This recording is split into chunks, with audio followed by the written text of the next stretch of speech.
LegalizeFreedom.com. Why are we here? Where do we come from? Where are we going? From the nature of reality to the future of humanity.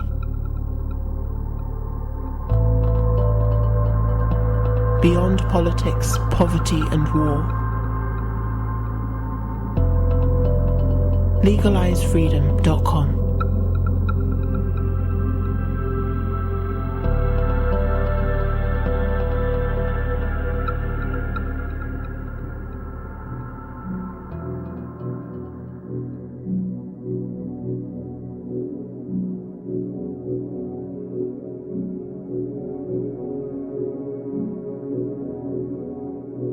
Greetings and welcome once again to LegalizeFreedom.com. I'm your host Greg Moffat, and my guest today is Kingsley Dennis, who joins us to discuss his book, Bardo Times. As with so many civilizations of the past, we live in a time of crisis. Contemporary culture is caught in a cul-de-sac, a battle zone of competing ideologies and dogmas.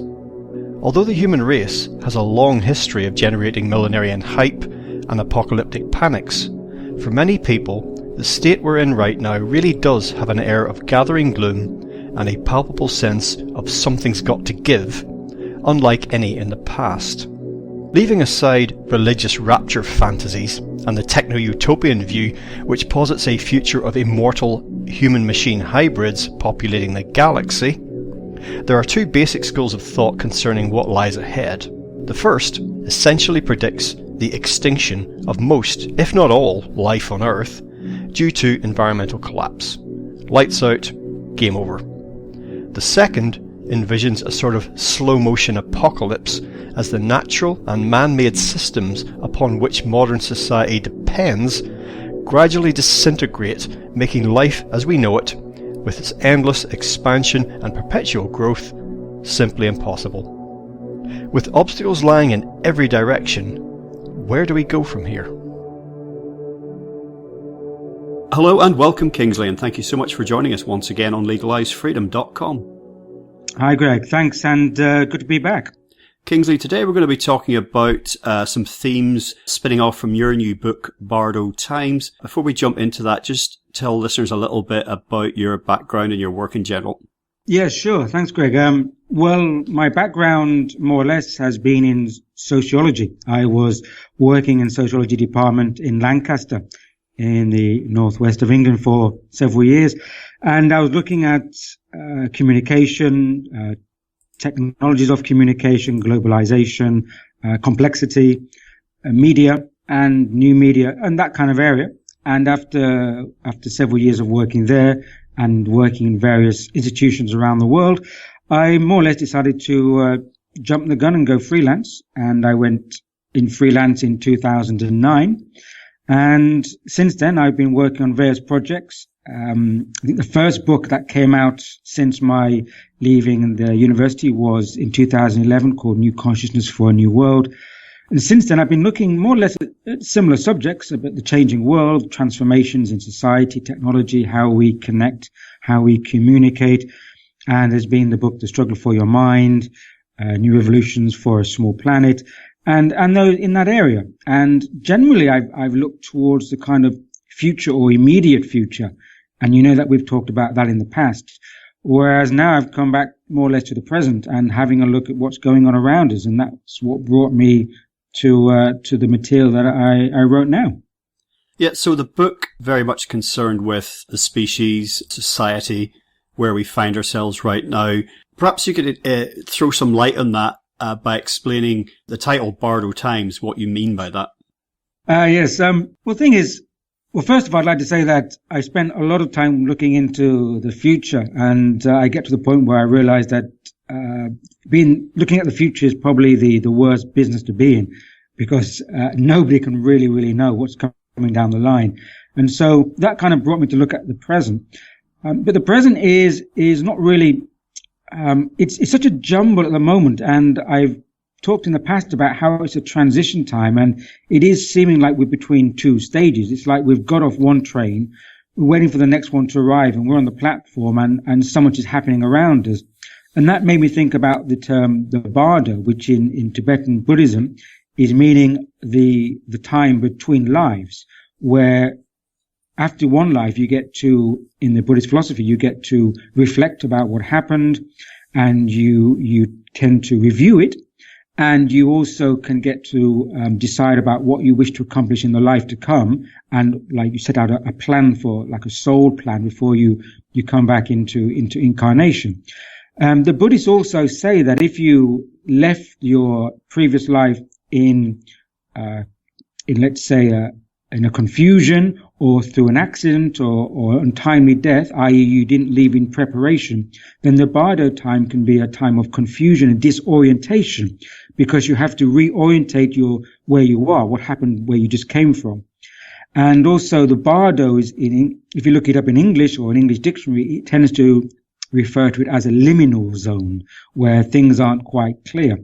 And so I thought that was an appropriate term, that we are between eras or epochs, and we can seem to be disorientated and confused because we haven't really assimilated where we've come from or what got us here, and we haven't really got a plan of exactly where we're going. So that kind of confusion and liminal zone, I thought, was an appropriate title. It may throw a few people off, but I think the times we're in are throwing people off. So there you go. Oddly enough, it's interesting how people in disparate parts of the world can be having the same thoughts or pursuing the same lines of inquiry or feeling the same things, because not that long before I got a copy of your new book, I'd written a magazine article called The Crisis of the West and the Quest for Meaning. And I sent you the text of that because I was struck when I was reading your book of how many themes were similar, even though my article was just a few thousand words. But these were things that were going around in my mind very much at the moment. And your book really reflected the same kind of concerns, the same kind of ponderings. The sense that I drew out earlier, sense that I felt earlier, and I think a lot of people are feeling this, is a sense currently of something's got to give. And we're trying to bring a wider perspective to this in terms of past and future, putting some context on where we are now. But certainly that's a popular sentiment if you look in the media, talk to people in the street. I'm sure we all have that feeling amongst friends and family. Whether they're fundamentally optimistic or pessimistic or neutral about the world, there's this kind of sense that it can't go on like this sort of thing. And that really is something that's, I think is a thread that runs throughout your new book as well. Oh, for sure. And I don't think that I've written anything new. Or I know nothing is that new anyway, ever. But I do feel that it's running through, as you say, many people's minds. And I'm not in any way saying that what I'm saying is any different. I just felt that I wanted to have my perspective on it. But you're right. And it's interesting that, you've been doing this, your legalized freedom for many years. And we've been having these conversations with people around us. But let's say 10 years ago even, or 12 years ago, these conversations weren't so common, or rather, not everyone could kind of connect with the same. When you speak to people now, it is becoming more of a contagion, this sense that something isn't right, something's got to give, we can't go on like this. And so the pressure is mounting. It's like we're feeling we're in this kind of pressure cooker. And so on one side, all these elements that are coming together and converging, they have a negative side to them because they are out of sync. But on the other side, though, they may be necessary in order to get people to be aware, to get certain trigger points. And so I think, my sense is that we're in this tug of war, because there's a certain, it's like a game, and certain people have invested in the status quo, as you are aware of, and want to keep things as they are as much as possible.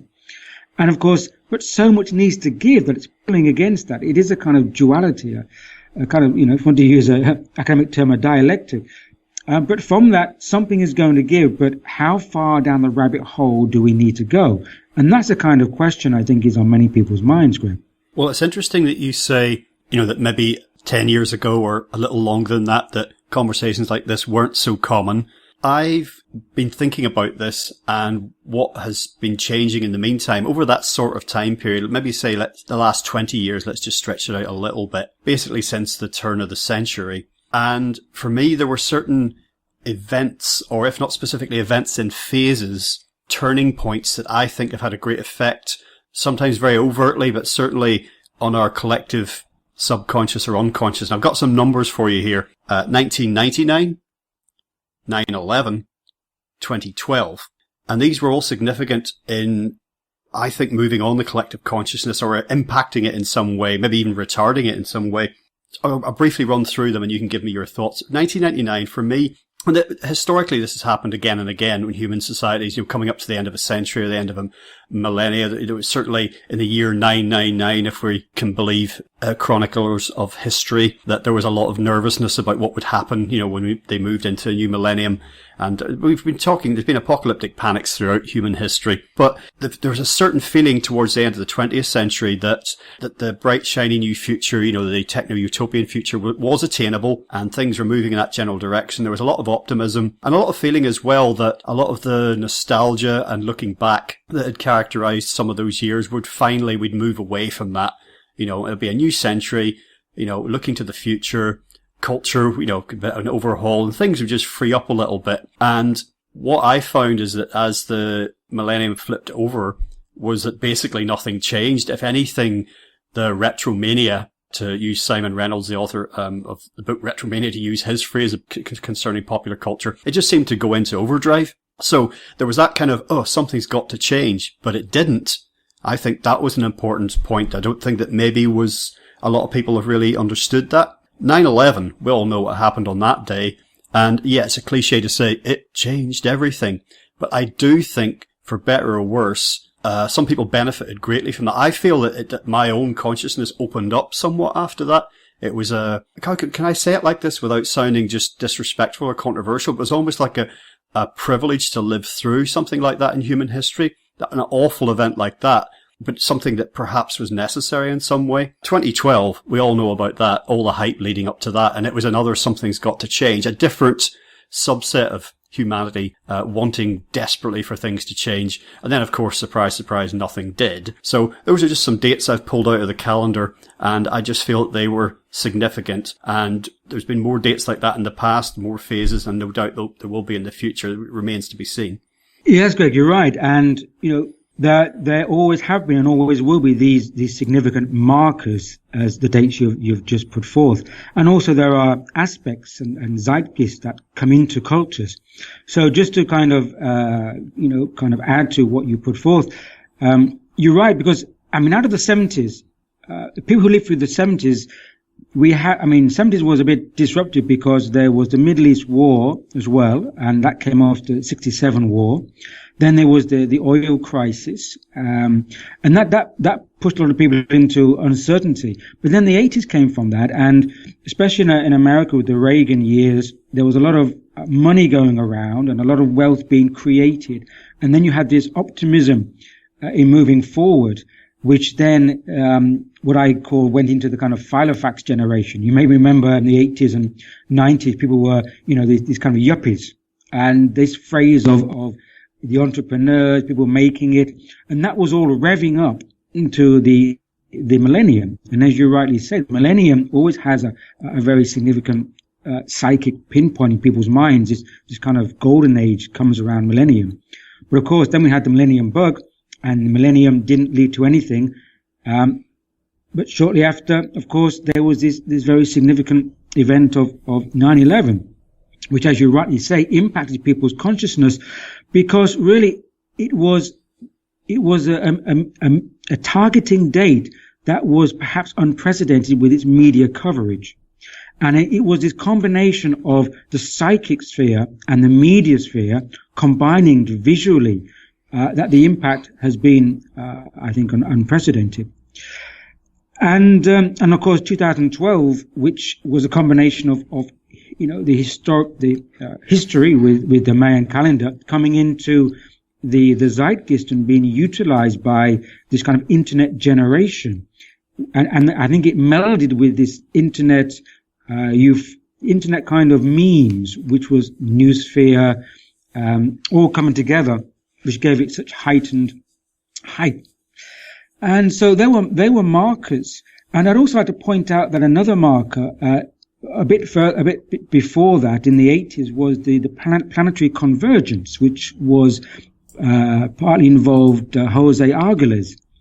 And I think the planetary convergence has been noted as a mark on the positive side of bringing together this collective mind, collective intelligence, collectivity on the planet. So I think really, as you say, there's been these inputs, and that all helped to have this conversation about the global mind, the global brain, the global collectivity, which is really the playing field we're on. So everything has kind of been sowing the seeds to have these references we can talk about, and they've all been very significant markers. Yeah, well, it seems that there's been a lot of things that have been discussed, potential developments, good, bad, and indifferent, but they still were in the future or hypothetical, theoretical, yet to be tested.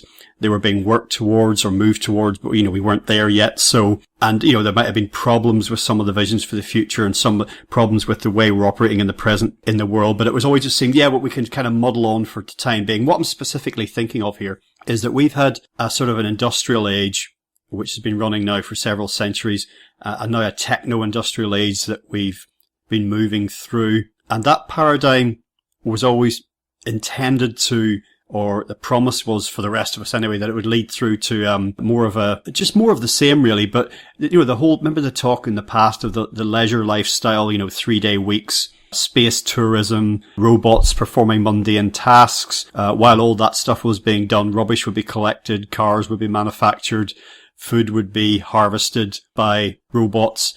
You and I would be sitting in the park reading poetry and drinking wine, and it'd all be just fine and dandy. We might be able to have a weekend on the moon. So where we are now, it feels that the techno-industrial paradigm is kind of exhausted.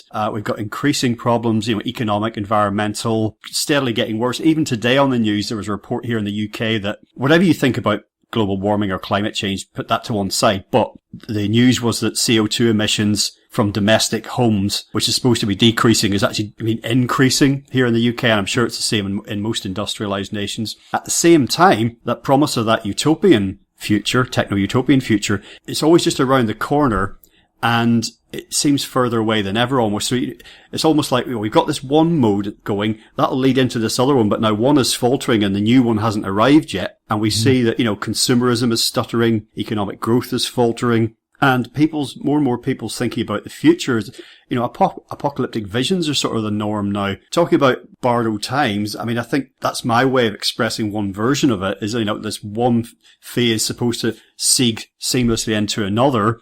So it's like what we have is kind of falling apart, and what we were promised has not been delivered yet.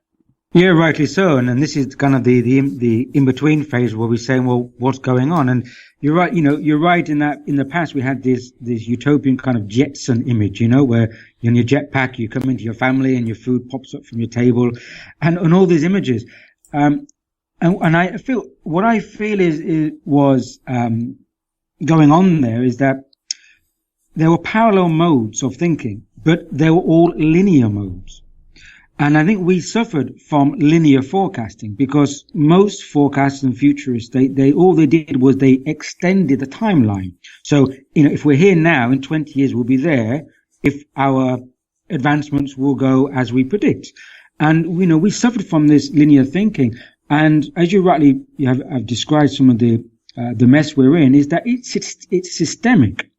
And we didn't employ a systemic view earlier enough.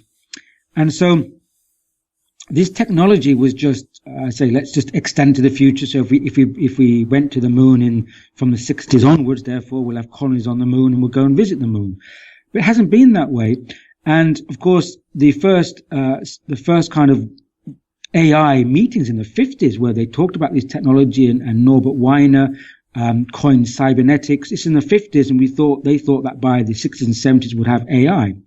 But what's happening now is that we're seeing a convergence of not just linear technologies, but disruptive technologies.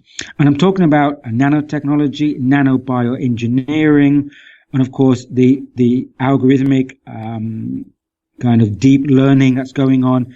And so not only is the technology becoming disruptive and systemic, but it's now hitting from all different areas. It's converging. So it's not talking about, are we going to have holidays on the moon? We're now talking about, well, if we combine nanotechnology with biotechnology and have implants in the mind, which can connect with cloud technologies and AI, where does that leave us? And the answer is, we don't know. because we're not used to, we haven't been in a situation where we've had so many converging disruptive technologies.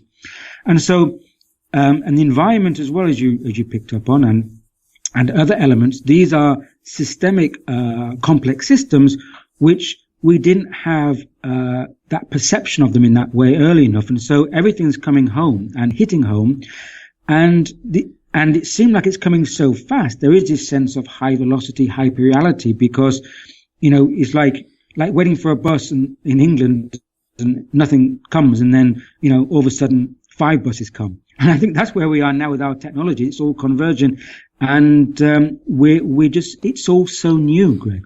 Well, it's interesting you speak about speed, development of technology and other dimensions of life in general. You talk about speed and also volume, as in terms of amount, but also probably in terms of loudness as well. There's a phrase you use in the book, the global sensorium, and this reflects the interconnectedness of the world at the minute and the multi-sense environment that we live in, stimulating every one of our senses in so many different ways. Lots of people have talked about the pace of life, how that's been a concern throughout. Certainly the 20th century it was, we can't keep moving at this pace, or, things are moving too fast. And that has only accelerated in the 21st century. So it's more of a concern than ever. And a lot of people are struggling with the pace of life. Lots of people talk about, the old cliche of being resource rich, but time poor. But increasingly people are resource poor and time poor as well, if you see what I mean. And yet there is something about it that it does have a sort of evolutionary drive to it, but that doesn't mean that there aren't going to be casualties along the way. So I think that we do need to embrace a combination of continuity and change. That's kind of one of the characteristics of evolution itself. But at the minute, it does feel like, and this I think is matches up with what I said earlier. It's another dimension of what I said earlier about something's got to give, that a lot of people are feeling under such intense pressure in so many ways that they can't continue like this. So we kind of unleashed this technological phase of advancement that's kind of taken on its own life now. I mean, thinking of AI, for example, almost literally. I think we have to talk about the elephant in the room, because what was, for me, as well as linear thinking, what was one of the biggest faults of this kind of perception and viewpoint that was going on previously is that hardly anybody talked about human consciousness. Or rather, they didn't talk about it as being part of the program, as participating in what's going on. So people said, we're going to go to the moon, we're going to have this, but no one actually felt, well, what actually will be the impact on human consciousness? And we are having that talk today, which is good, because it's a huge elephant in the room. And so, as you rightly said, this mix of technologies, this sense of high velocity and things speeding up is impacting on our psyche, because the world is just not a collection of materiality or a collection of objects, or life is a psychosphere. It's a mental sphere as well as a physical one. And we are talking about that now with the, such terms as a collective brain and the global brain, etc. And Pierre de Chardin talked about that in his noosphere.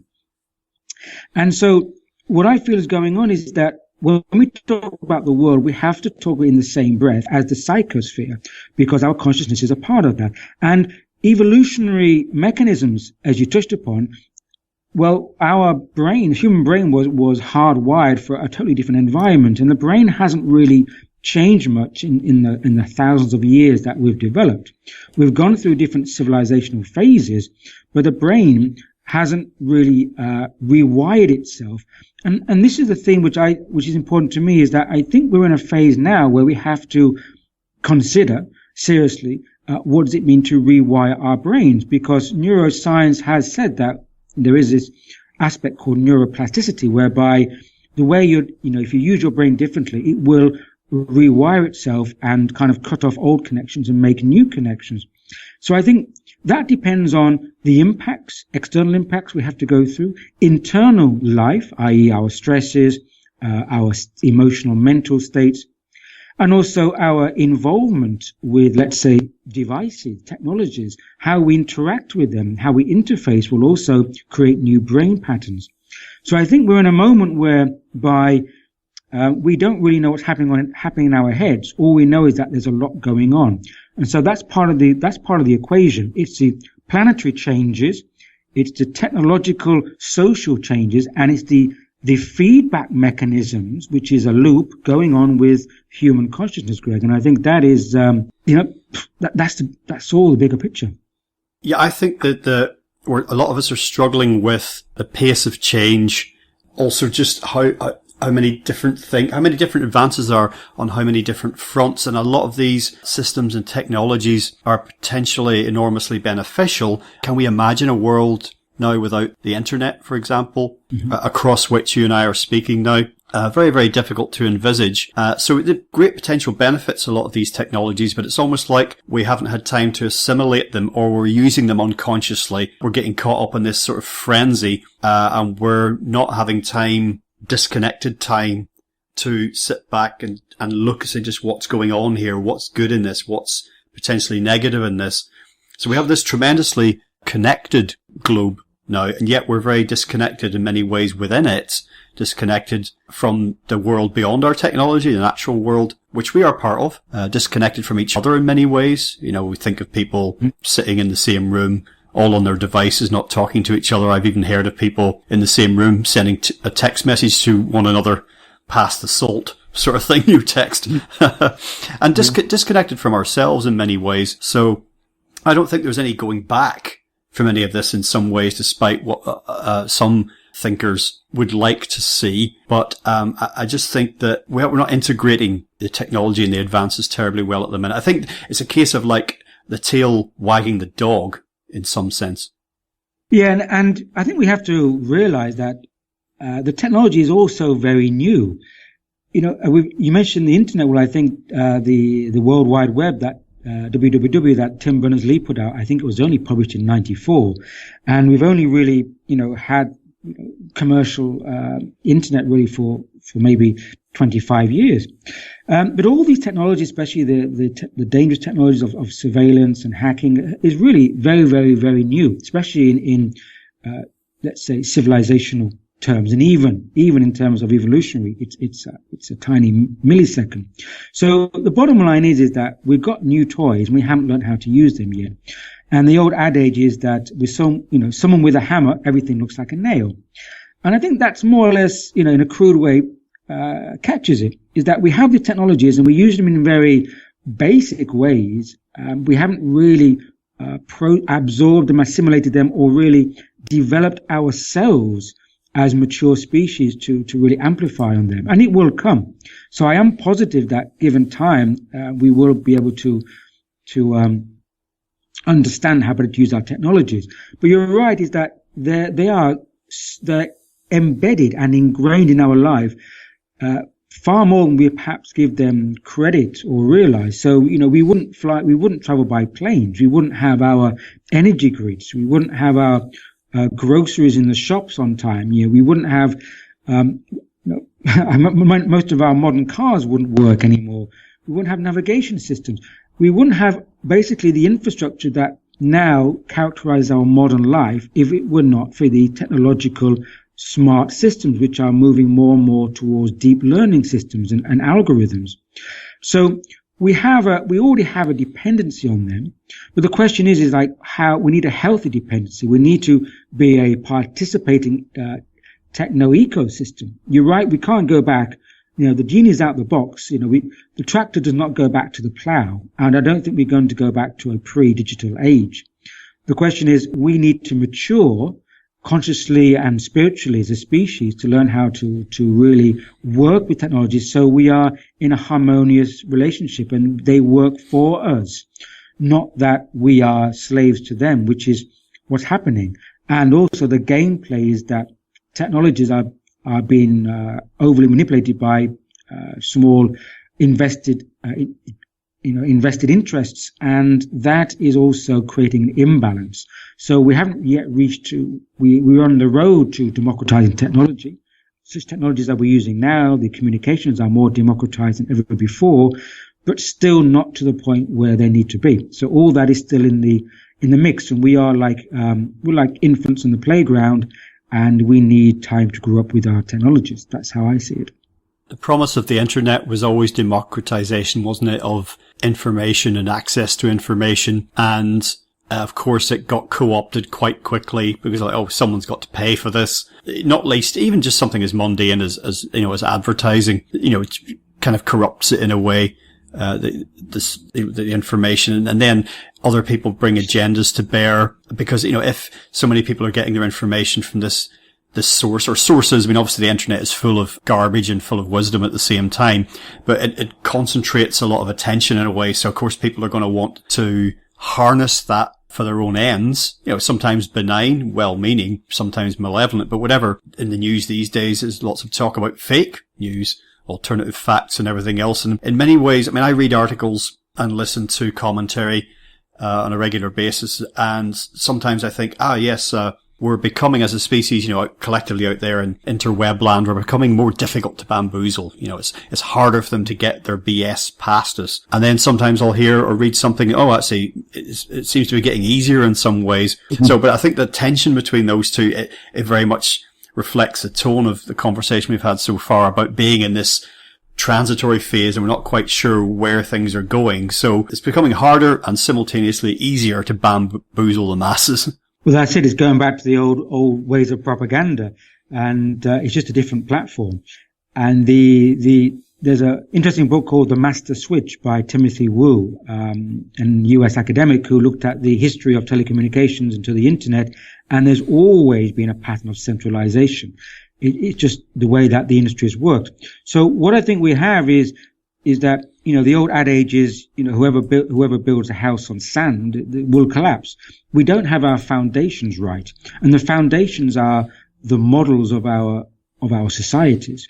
We've gone through certain phases, and the latest one has been this idea of modern democracy, and especially in the Western world and the US world has been on neoliberalism and the kind of capitalist free market and all that, but it's no longer working. It's gotten us to where we are now, but it's not going to take us any further. And so we have to change our models. And I think that's the fundamental thing, is that we're going into a new world. We have to think differently. We have to have different perceptions and a different type of consciousness, therefore to create new models whereby the technology will work. Because at the right now, as you say, new technologies is coming in to it's like putting new wine into old bottles. Technology is coming in, but it's falling in the hands of those who are manipulating it. And fake news is a real problem, because that totally undermines any sense of the democracy of information, which of course is what the masses, the people wish for, and what is trying to be taken away from us. Now I mentioned that in the Bardo Times, I gave an example of algorithms writing a news article. And there are now increasingly many news articles which are just, the ones that aren't maybe the center stage, but other news articles are being increasingly written by algorithms. And as you may have heard, that China now has, last year they put out a male AI news anchor. Now they've complemented that with a female AI news anchor. So not only are the AI reading the news, but I think behind the scenes algorithms are creating news, but also creating fake news. They now have software that can more or less replicate anybody and visually put their faces on and falsify the image. So how do we know what's true? And this is the game we're playing now, is that the playing field, not only are we questioning what's true and what is news and what is information, we're now questioning what is reality. And that's the Bardo Times, is that we have what I call the hyper-real. And that is creating a great amount of confusion, problems, and that's what we have to deal with. Well, one of the popular old saying is that, knowledge is power. That I was prompted to think recently, is knowledge power? And I think what I mean by that is, I think a lot of people confuse knowledge with information, because we've never had more information at our fingertips at any time in the past, but it's a question of what we do with that. But even before we consider that, can we understand, how do we interpret what is in front of us? And I think information in itself is almost of limited use if you don't know how to interpret it, refine it, and do something with it. But for a lot of people, just the sheer volume of information, besides being just overwhelming and having a very negative impact on their lives because they're trying to assimilate all this stuff and it's coming at them left, right, and centre, is not knowing what they're actually seeing, what they're hearing. What is this? What is the message here? What can I glean from this? Is this actually of any value whatsoever? And that feeds into what I was saying earlier about being easier for us to be bamboozled and also more difficult. It's just trying to understand fact from fiction and useful from useless in this deluge. And not all this stuff coming down the line at us is intended to bamboozle us, but it can be used that way. And I think we get a lot of, and this goes right back to the days when they first would put big screens in public places and just have sort of the 24/7 news cycle there, with or without sound. I remember in one city I used to live in one of the big civic squares, they installed this, and God knows how big it was. It was like one of those screens you could see at a rock festival, so if you're half a mile from the stage, you can still see, the singer's eyes, that type of thing. And it would have this, rolling 24/7 news with all the ticker tape type feed down at the bottom. And it was all just say, that you're so empowered, you're so up to the minute, you're up to speed, here's what's happening here, here's what's happening here. And if that's not enough, down here you've got the stock market, the latest, and currency valuations and what have you. And it's just, what are we actually supposed to do with this? And in many ways it's just trying to say, no, to tell you what's important out there. Say, like, pretend that this stuff is somehow important, as opposed to trying to find your own way, wade your own way through all of this, swamp of data, to discern some kind of meaning. Yeah, you're right. It is kind of overload. And, I kind of term it, as you said, the global sensorium. It's like a sensory overload. And now information, before you have a piece of information, and you're right, you have power, you have something that you can use, something which gives of worth. Now it's been so swamped.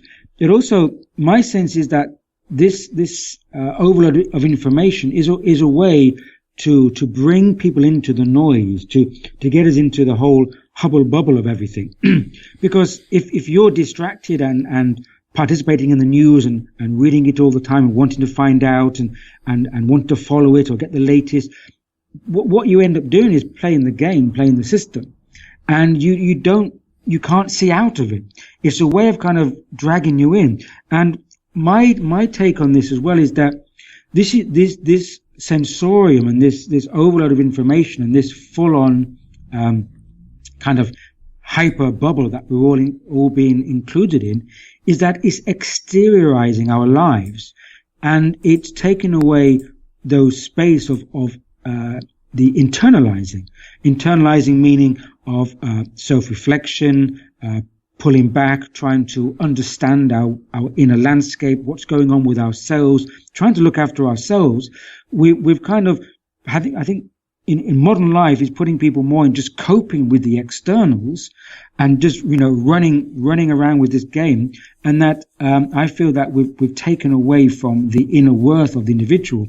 And this is an important question, because if we go back to the major things we've been talking about, i.e. technology and AI, is that one of the questions that comes from AI, which I think is the major question, is what makes us human? And it's going to be the question of our humanity, which is going to save us, because that's the one question that we really, really need to develop in order to be on a coherent, harmonious playing field with technology. We have to develop our humanity, not the reverse, i.e. like films such as Surrogates, where people sit in their chairs, and just becoming fat and let their avatars, do the life for them. Is that it's reverse now. And my hope is that the question of this technology will trigger us to really think in depth. What is it that really makes us human? And how can we develop those aspects of our humanity that can then engage with technology?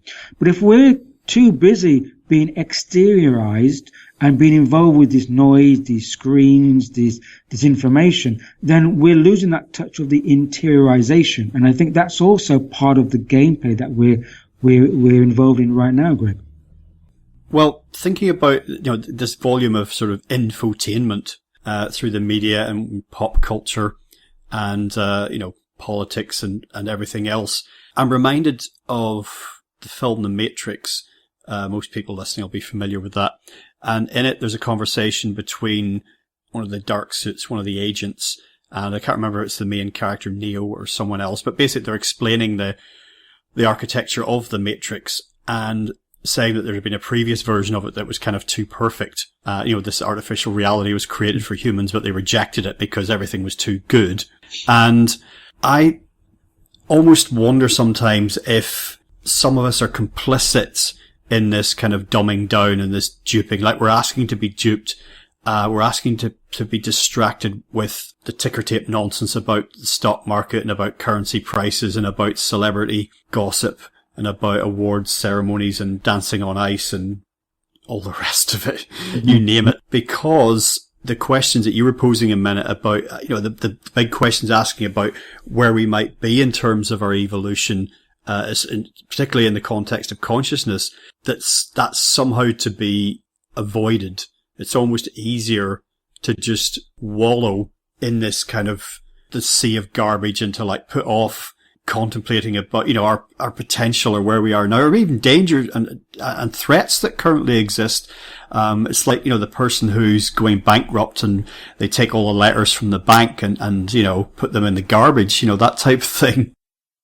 Yeah, no, you're spot on there. And I without a doubt, I think there are, those people and who make a choice that they just want what they call a comfortable lifestyle, because these questions, they can't deal with them, and maybe psychologically they block them off, and they just want to have this, go home and have some entertainment, and have online streaming and have everything at the touch of a button, which then also gives them release from perhaps a very stressful working life. So, psychologically they may require this break, which for me is a kind of part of the built-in program. And you mentioned the Matrix, and I think perhaps pointing to a conversation where they had in the second film with the architect, and the architect says that you rightly said the first version was too perfect, so we had to create anomalies, and it's those anomalies which help the system now to maintain itself, because humans can psychologically understand the world if it's full of anomalies, and the world is full of that. I like to make, the reference to like things like the famous, let's say, any rock stars who think they're going against the system by being rebellious, and they go to hotels and they break TVs and they throw things out the window, and they get all these news coverage about the big bad rock band. It's all basically playing into the system, because all they're doing is creating publicity to sell more records, and the record companies are sitting back, counting the dollars. And when you're rebelling, these are kind of anomalies built into the system. They're kind of cliche anomalies. If you're a real anomaly, then you are a danger to the system. But if you take these cliche anomalies, then you just feed it.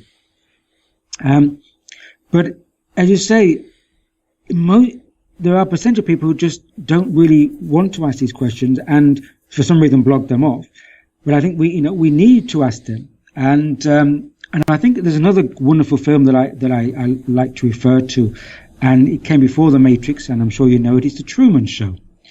And I think The Truman Show and The Matrix are both examples of this type of Gnostic viewpoint, whereby we're living in this artificial world which doesn't feel right because it's not truly human. There's something wrong with it, but yet it's just made right enough whereby most people can live by it, unless you're triggered. And the question is, what are those triggers going to be? You mentioned 9/11, and have been and will be other triggers, but we don't know where they're going to come from. And unless we get these triggers, we may just keep feeding the system, and the system keeps feeding us. We're talking about people being content to sort of go home and turn on the TV and turn off their minds and just eat their junk food or whatever, just get through another day, try not to deal with this assault from outside, try not to ask any big questions, try not to look at themselves, where they are, where they're going, where we are. And I'm wondering if the pressure on that now, this point has come up a couple of times about, economic systems unraveling and about the much vaunted, promised techno-utopian future kind of not arriving on time and looking increasingly distant, whether that in itself is some kind of evolutionary development, just saying you can't keep doing this. You know, we hear a lot about the erosion of the middle classes in industrial societies. It's getting harder for people to be complacent, to just, you know, have a salve of wine and entertainment, or just material acquisition and status and what have you, just to muddle through life like that. It's getting harder to do. It can feel, often we think about the, you know, higher purpose of human existence and maybe like self-actualization, to think of Maslow's hierarchy of needs. And in some ways you can look around and feel that we're going backwards in that. You know, more people are having to concern themselves with the basics of life, you know, shelter and food and what have you. But maybe all of what I've just mentioned is part of that something's got to give impulse. You know, maybe we are being pushed. Maybe we're doing it to ourselves without realizing it, just saying, nope, time to move on. You know, you can't stay stuck in this loop any longer. Mm-hmm. Yeah, I think there's an element of individual responsibility as well as collectively. And you mentioned Maslow's hierarchy, and I do feel the similar is that modern life is pushing people into just maintaining the basics, i.e., a roof over your head, and you know, social needs and family needs and economic needs. So really, any idea of true self-development, and I don't mean kind of easy self-help, which is going on a lot in the modern world. When I mean true self-development or transcendental development, it's a luxury. It really is a luxury because people don't have the resources in the modern world and across the world, of course, to deal with that. And out across the world, there's even more basic necessities just by getting enough food to see you through the day and a roof over your head as well. So, but also, as you rightly said, there's a sense by those who are looking into it that this can't carry on. And the world is, I mean, there are big players in the world and they're not stupid. They're very clever. They may not be wise, but they're clever. And there is a distinction. And so, for example, when we had the huge economic crash in September 2008, a lot of people thought that this has to signal change. But it's just been, stuck together by sellotape and plasters, and we've kept on going. And the question is, well, you know, don't the big players realize what's coming down the line? They can't hold on forever. And of course they can't. So the way I see is that the system's been maintained, been patched together just long enough for the big players to get their hands in the new system, which is coming down the line. So if we take, I think two big players here are energy and finance. That's where the money is, energy and finance. In terms of finance, well, I think it's very likely that we're going to move into a digital economy, and the cryptocurrencies such as Bitcoin and Ethereum, they're major players, but so far they are not game players, i.e. they're not run by the big players. And I think just last week Goldman Sachs announced that they have introduced their own cryptocurrency, which for now they're only using internally with their own client, but of course that's stage one. And I think most kind of state banks are now looking to cryptocurrencies. So my sense is that once the big players have this set up, then they'll want to declare that we are moving into digital currency because they've got a handle on it. Same with energy. They've been holding on to fossil fuels because they've been looking into other alternatives, and they're not letting go of fossil fuels until they can get a big enough stake in the energies, which may be certain renewable energies and electric energies. So we are moving into that area, but I think it's been held off long enough for the big players to then say, okay, we're now going to provide this, which is the new, but they want to get their stake in it, their foot in it first.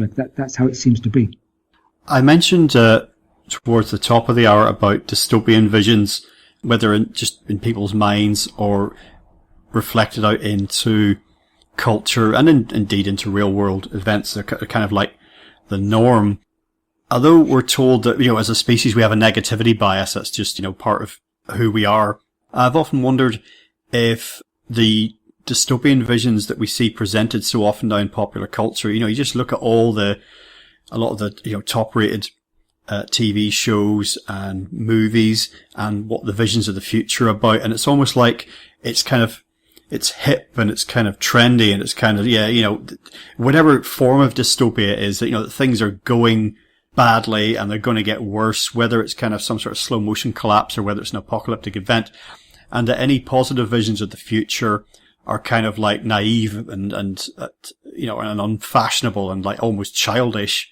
Even the transhumanist cheerleaders who are sort of trying to be optimistic about, human future and, AI and man-machine hybrids and cloud technology and everything else, they're sort of besieged by events catching up with them and overtaking them, that stuff becoming economically and materially very difficult and seeming further away. So I've often wondered to what extent there's a sort of self-fulfilling prophecy going on of doom and gloom, or whether it's actually being actively propagated by sections of society for their own ends. I think it's probably a combination of both, to be honest. Mm-hmm. Yeah, I think I probably agree with you. Combination of both, but both feed into a feedback cycle. So all you have to do is just, feed it at one end and then it gets kind of, amplified the other end, which then goes in feedback again. And I think it is useful to look at the popular cultural memes. The well-known writer Philip K. Dick once said that if you want to find God, you have to look in the trash. Now that's not a slight on religion. What he was saying is that you will find some elements of what's going on or elements of, the transcendental in popular culture and in the trashy pulp culture, because in his day, science fiction was the pulp writing, and now it's more mainstream. So if you look at, I think three areas that have come up very strongly in cultural memes is recently in the last few years, let's say the last 5, 6, 7 years. One is the, as you rightly said, the Armageddon meme, the kind of breakdown, end of the world, zombies. The other one is the superheroes and mutants. And the third one, I think, is biological, like viruses and pandemics. And so if you look at that, they do tie in, because the superheroes is all about mutant superheroes. And although we have Spider-Man and Batman, the ones that have come to the fore recently through the Marvel and DC worlds, they're all kind of augmented humans and mutated, which also falls into the biological virus meme. As if we're being told that there is a kind of evolutionary mutation taking place within the human being.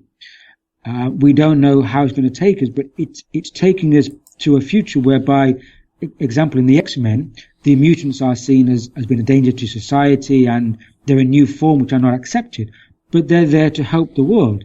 And these are perhaps the new anomalies coming through, whereby the new rewiring of our brains, the new thinking, the new consciousness is bringing people in, which they're not like the old system. They are kind of internal mutants. And on the other side, we have these apocalyptic memes, which I do think also are being propagated as well, this fear mongering, because fear weakens the human immune system and wants us to seek safety and comfort. And where do you seek safety and comfort? You seek it in the hand that provides it, i.e. the overreaching system. And it's ironic that if you look at a film of zombies and then look at videos from Black Fridays with people banging on the doors of supermarkets, you won't see much difference.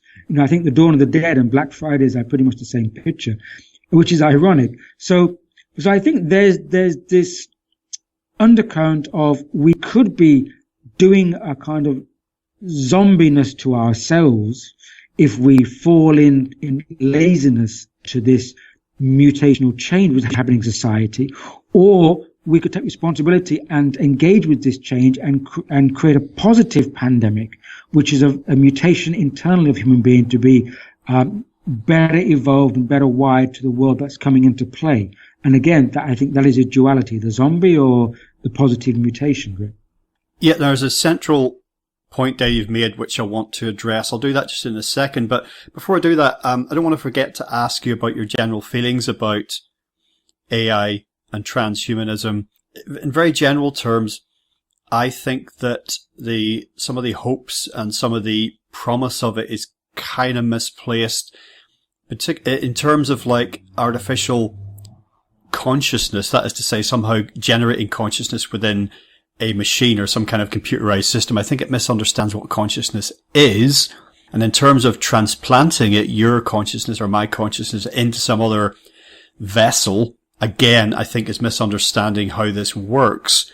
I'm not anti kind of any and all research and developments in this area, but I just think that a lot of it is misunderstood. And I'm not certainly putting money into shares in some of these companies and expecting any kind of big payout anytime soon. And I think the techno-utopians amongst us, the Ray Kurzweils of this world, they're, as I've mentioned several times, I think their kind of singularity dates and what have you keep getting pushed back a little bit. So again, I'm not anti-progress. I'm not anti-futurist, but I just think in general there's a lot of hype around it that I don't think will come to pass. But as with many things, I'm prepared to be proven wrong. Because as we've been talking about, things are moving so fast. Change is happening all around us. We have to be prepared to modify our view and take on new information. I think that in itself is one of the things that we're struggling with at the minute. Things are moving so fast and people are stuck with fixed views of themselves, of the world around them, of reality in itself. Yeah, and I would agree with you on that point of this tech singularity. And I think it comes back to the issue of the elephant in the room, is that if you put, let's say, 100 of the world's top scientists and neuroscientists and technologists and engineers or whatever in one room and say, what is consciousness? You'll get 100 different answers. Is that no one actually knows what consciousness is. So how can we start even making statements about uploading our consciousness into a machine or AI or into an AI cloud, which is what Kurzweil now wishes? Because we have no idea what consciousness is. So some AI researchers are doing the back engineering model, some are doing the mapping model, some are doing the deep learning model. I mean, no one can really agree. So there's a difference between having a smart machine and having a truly conscious machine. And I'm with you there that I'm a great supporter of technological progress and advancement. And I do feel that our future will be in participating with our technological developments. But the human isn't done yet. And although the human may be augmented, we've been augmented for a long while just by wearing reading glasses and hearing aids and pacemakers, we will increasingly be augmented on a physical sense to help prolong and give comfort to our lives, especially through injury or suffering. But in terms of consciousness, we haven't even touched the tip of the iceberg. And I don't see any time soon of having any kind of silicon AI, any kind of infrastructure or machine having an element of conscious awareness. And so I think that is overestimated. I think we're going to have very, very sophisticated AI machines and algorithms that will be able to do things that humans cannot do, but they won't have conscious awareness that we know of. And so yes, I agree on that point. I think the transhumanists are over optimistic. I think they're right about a lot of aspects of technology, but they don't fully, I feel, give credit or understand human consciousness. All right. Well, the point I just wanted to, I'll go back to just reflecting on something that you said a few moments ago before we talked about AI. At the minute, we're facing this situation of increasing strain being put on many of the systems that we depend on, technological and also natural as well. But everything is increasingly interconnected, never been more interconnected. Again, in terms of virtually, online, and physically in terms of like industrial systems and how food and clothes and all the material goods that we have, how they're manufactured, how they're moved around the world. Then also how the combination of the virtual world and the real world happens in terms of the money system, because so much of that is like computerized now and virtual, but yet it impacts our day-to-day life. We all sort of we get paid or we earn money. We use that to live. One node of this system experiences shutdown. Then, though the internet was designed to be, in nodes so that it didn't all kind of collapse in one go. We saw with the economic crisis of 2008, 2009, or 2007, 2008, I should say, this cascading collapse that can happen. You get a problem in one area and it suddenly affects something else and that tips over into something else. And these kind of hypothetical virtual systemic problems then start impacting on the real 3D world that we're all living in. So those sort of problems can arise for all sorts of reasons, and they can spiral out of control very quickly. Then you've also got people who want to undo the systems that we're currently living with, feeling that we've gone too far too fast. Some of them quite benign, just saying, maybe like some of the sentiments that you and I have expressed, let's just keep one foot in the real world and let's just be aware of what we're doing, make conscious decisions about where we're going, and just not get caught up and just blinded by technology and what have you. But there's people who are a bit more malign about that. And these people have existed throughout human history. Disruptors, from the barbarians that picked over the carcass of Rome, the Luddites in the early days of the Industrial Revolution. And then as we moved into the technological age, you had, people like John Zerzan in the 70s and 80s, Ted Kaczynski, the Unabomber. These people who felt that we're on the wrong path and that we needed to be sort of like bombed, in some cases literally, if not back to the Stone Age, then certainly back to more egalitarian, more basic time. So where I'm going with all this is that some of the possibilities I'm talking about there, I think they remain real, but I don't feel that our evolution, the evolution of consciousness, us moving forward as a species, should be or needs to be dependent on technological toys. I think that I don't know what's happening with our physical evolution, but I feel that this may be the phase of our existence. It's about the evolution of the mind, of consciousness. It goes back to what we talked about earlier, is that, we need a systemic understanding, perception of where we are, because everything is interrelated, and we weren't fully cognizant of that earlier. And I think perhaps part of the, let's say, James Lovelock's gay hypothesis in the 70s helped us to, and the ecological movement first helped us to have a realization of this systemic interconnectivity. Now, in this complex world that you've rightly put forward, there are many things invisible to us. And you say we get things next day delivered, we have everything on time. We don't realize that there's a huge black networks and huge overseas, let's say, offshore financial accounts, whereby a huge majority of the world's financial resources are stored there, etc. We don't realize that a lot of our supply chains are supplied overseas by people in poorer and off-putting conditions. So all this is going on, but on the face of it, we have this wonderful technology. So it's not all wonderful and utopian. And I think we are, but there is a possibility that we're buying into it just a little bit too much, thinking that it is the panacea for all our woes. And as you put it rightly, is that when you have these complex systems, you don't need a big trigger to cause disruption, because just a small intervention can cause a systemic collapse. And so now we have dangers of, like, say, internet hackers, whereby hackers can easily get into major energy grids, financial grids, and steal your data. So a small change can cause great disruption. And I think we need to be aware of that we don't have over dependency on systems that can take everything away from us.